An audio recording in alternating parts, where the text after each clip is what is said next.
Tremendo. Cuidado. 7:32 da tarde. Bueno, e tamén multirresidente foi un mozo, un menor de idade, coidado, que supostamente atracou na pasada fin de semana 3 taxistas da cidade da Coruña. O mozo subía nos taxis, simulaba ser un cliente máis, e cando comezaba a carreira directamente sacaba unha navalla e pedíalle todos os cartos aos taxistas, roubáballes absolutamente todo.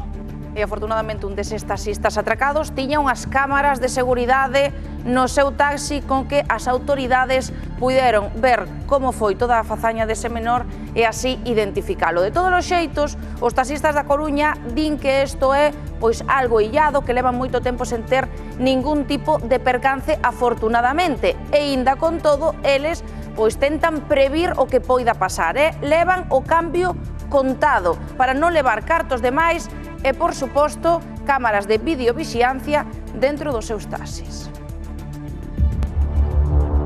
Nun espacio corto de tempo sufrimos 3 atracos hacia 3 compañeiros que estaban prestando servicio. A forma foi a mesma nos 3 casos, por tanto, sabíamos unha vez que aconteceu o segundo que posiblemente sería a mesma persoa, pois utilizaba o mesmo modus operandi e sacaba unha navalla e, bueno, exixía os cartos porque decía que tiña o mono e que tiña que ir a buscar droga.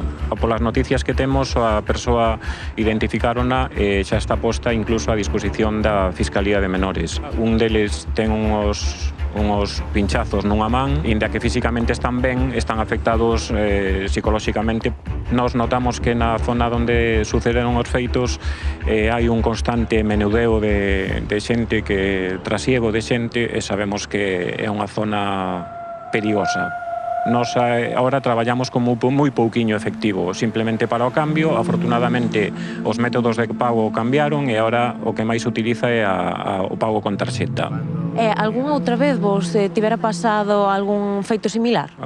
Que se produciran 3 atracos no espacio de 24-48 horas non se nos dera... Tampouco é unha cidade especialmente perigosa, son casos puntuais. Todos os taxis teñen as medidas de seguridade que temos ao noso alcance. Temos unha geolocalización co 112, temos a aplicación de Alert Cops, que a Policía Nacional, e ahora incluso hai compañeiros que están poñendo as cámaras de grabación interna. É como previr sempre mellor que curar. Que medidas de seguridade levan a cabo os taxistas dentro dos seus vehículos? Pois levar pouco efectivo, agora levar o cambio xusto. Eso é a principal, levar pouco para que leven pouco. Despois, ter cuidado e precaución de ver cando subes, non sempre acertas cas apariencias, pero bueno. Algúna vez te viches na situación de ter algún momento incómodo dentro do servizo? Incómodo sí, perigoso non. La mayoría estamos colocando cámaras avisando al usuario de que están siendo grabadas con imágenes. La Coruña es una ciudad bastante tranquila en este sentido.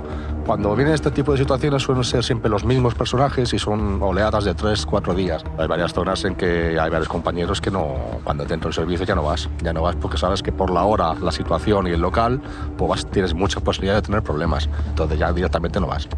É unha cidade bastante tranquila e non hai moito problema con ese tipo de historias. Andamos agora moitos co tema das cámaras hacia o interior, pero por fortuna non é o habitual